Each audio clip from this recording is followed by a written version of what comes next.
हमारे चैनल समाचार की दुनिया को लाइक एंड सब्सक्राइब करें और बेल आइकन दबाना ना भूलें।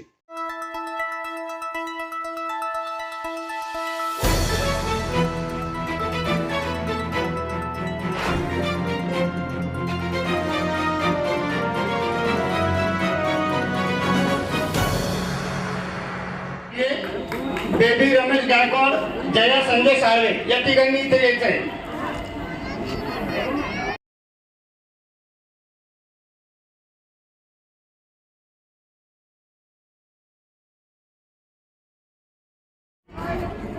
नौ नंबर आगे क्या?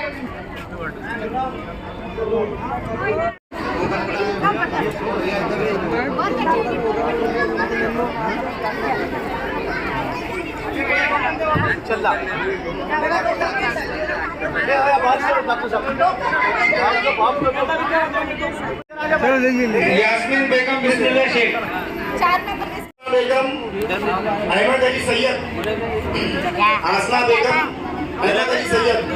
उधर निकल जाओ. आपके साथ कोई भी नहीं है. ये इनको इधर से आ जाओ, अपने लोग हटा दूंगा. तुम आ जाओ उधर. चलिए, आज दारुसलाम बॉडी लाइन के ऊपर समीर साजिद बिल्डर साहब, हमारे कामगार के अध्यक्ष काका साहेब काकड़े, कलीम भाई, शारिक साहब, ये सभी ने मिलकर एक प्रोग्राम ऑर्गेनाइज़ किया जहाँ पर जो ज़रूरतमंद लोग हैं, ख़ास तौर से जो महिलाएं हैं, उनको बर्तनें तकसीम करने का प्रोग्राम आज के दिन लिया गया है. तकरीबन 3000 के करीब मुझे जानकारी जो दी गई है, वो 3000 रजिस्ट्रेशन हुए हैं. तो वो 3000 में से आज कुछ महिलाओं को दिया गया है और आगे इसी तरह के बर्तन जो है वो दूसरी महिलाओं के अंदर भी बांटे जाने वाले हैं. तो एक अच्छा प्रोग्राम है. ज़रूरतमंद गरीब लोग होते हैं, उन्हें इतने सारे बर्तन एक साथ मिलना मतलब उनके घर का चूल्हा पूरा बदलने वाला है. तो मेरे बर्थडे के मौके के ऊपर ये ऑर्गेनाइज़ किया गया था. उसमें इन सभी लोगों का मैं शुक्रिया अदा करता हूँ. आपके बर्थडे के ऊपर आपके चाहने वालों ने आपका पोस्टर लगाया कि होंगे मुख्यमंत्री. चाहने वालों के साथ कुछ भी हो सकते हैं. मेरे हिसाब से मुख्यमंत्री ही नहीं, अगर वो चाहे तो मुझे वज़ीर आज़म भी बना सकते हैं. लोगों की ख्वाहिशें होती है, उस ख्वाहिश के हिसाब से लोग ये करते हैं. उसमें तो ठीक है, उसमें उन लोगों को ऐसा लगता है कि इम्तियाज़ जलील मुख्यमंत्री बनना चाहिए करके उनकी ख्वाहिश है, उसको कोई रोक नहीं सकते है. उसमें मैं भी सपना देख सकता हूँ, वो ये सपना भी देख सकते हैं कि मैं यूएस का प्रेसिडेंट भी बन सकता हूँ करके उसमें. तो इसके ऊपर तो कोई रोक नहीं है. उन्होंने अपनी ख्वाहिश का और मोहब्बत का इजहार किए. आने वाले दिन में औरंगाबाद में महाराष्ट्र में तीसरी आघाड़ी देख रही है. देखिए, कोशिश तो चल रही है, वो कितनी कामयाब होंगी पता नहीं है, क्योंकि राजनीति महाराष्ट्र के अंदर आपको मालूम है कि कैसी है करके. रात में किसी एक के साथ रहते हैं, सुबह होते होते कहीं और चले जाते हैं. तो ऐसे राजनीतिक माहौल के अंदर क्या समीकरण बनने वाला है, क्या अलायंस बनने वाला है, या भी बहुत जल्दबाजी होंगी. लेकिन यकीनन बातचीत तो चल रही है. औरंगाबाद के नाम पर रिजेक्ट किया गया, सुप्रीम कोर्ट ने रिजेक्ट किया. देखिए, बहुत ही मेरे हिसाब से अफसोसनाक बात है कि अगर इंसाफ मांगने के लिए हम अदालत में नहीं जाएंगे तो फिर कहाँ जाएंगे. और हमने हमेशा से ये कहा था कि हम इस मुल्क की अदालतों के ऊपर बड़ा यकीन रखते हैं.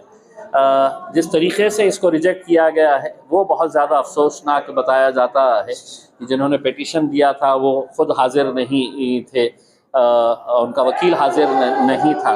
तो मेरे हिसाब से इसमें खींचमतानी नहीं होनी चाहिए थी. एक आवाज़ के अंदर हम पूरे औरंगाबादी बोलकर अगर लड़े होते, और पहले जब इसकी मीटिंग हुई थी इसी तरह का फैसला लिया गया था कि सब एक आवाज़ के अंदर कोई एक जना जाएगा करके. लेकिन अफसोस ये है कि क्रेडिट मुझे मिलना चाहिए, कि उसे मिलना चाहिए, उसको क्यों मिल रहा है, इनको क्यों नहीं मिल रहा है, उस चक्कर के अंदर मेरे हिसाब से ये हुआ है.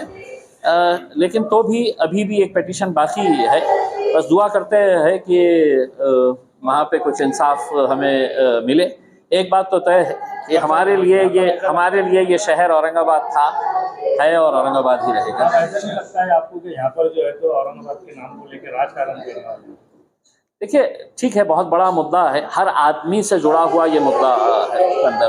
और ये कोई एक मजहब से जुड़ा हुआ मुद्दा नहीं है। लोग उसे इस नज़रिए से नहीं देखे कि मतलब ये सिर्फ मुसलमान इसके लिए लड़ रहे हैं। मैंने कई सारे ऐसे नॉन मुस्लिम लोगों को देखा है जिन्होंने मुझसे ये कहा है कि साहब में जो नाम है वो नाम रहना चाहिए करके। ठीक है, घटिया राजनीति की वजह से आज हमको ये दिन देखना पड़ रहा है, लेकिन जिस बुनियाद के ऊपर शहरों के नाम बदलने चाहिए, अगर वही बुनियाद अगर कमज़ोर है, वही झूठ के ऊपर है, तो फिर आखिर में इंसान जाएगा तो जाएगा कहाँ? इसमें इंसाफ मांगने के लिए अदालत ही जाएगा। और अगर अदालतें अगर इसी तरह से अगर बातें सुनने नहीं लगेगी, अपने हिसाब से ये करेंगे कि नहीं हम नहीं सुनेंगे, सरकार को इख्तियार है, तो सरकार के कई फैसले ऐसे होते हैं जिसको चैलेंज करके अदालतों के सामने जाना पड़ता है। लेकिन अदालत अगर ये रुख लेना शुरू कर डाले कि नहीं ये सरकार को इख्तियार है, हम ये कह रहे हैं कि सरकार को इख्तियार है, लेकिन सरकार ने क्या पूरे नियमों का पालन करते हुए इसको अमल में लेके आया है? तो वो नहीं। सरकार ने किसी तरह का कोई नियम का पालन नहीं करते हुए ये फैसला लिया। महज एक राजनीतिक पार्टी के नेता यहाँ पर आए और उन्हें अपनी राजनीतिक दुकान चलाना था तो उन्होंने यहाँ पर चलाए, और आज शहर को देखिए आज हमें, लेकिन हमारे लिए ये शहर वही शहर है। आज खासदार इम्तियाज जलील साहब की बर्थडे के मौके के ऊपर दारुस्सलाम औरंगाबाद के ऊपर जो कामगार की नोंदनी हम लोगों ने किए थे, जो एक पूरा कैंप चलाए थे कामगारों का, हम लोग जो है तो KYC वगैरह भी करवा के लिए थे, उनका आज 500 खवातीन का हम लोगों ने दारुस्सलाम के ऊपर आज जो है तो उनके किट्स की वाटअप किया है। किट्स के अंदर 30 से ज़्यादा बर्तन है, उनके साथ जो है तो उनका और स्टोव है, साथ में जो है तो उनका ये भी है, क्या बोलते हैं अपना टाकी वगैरह, कुकर वगैरह भी है।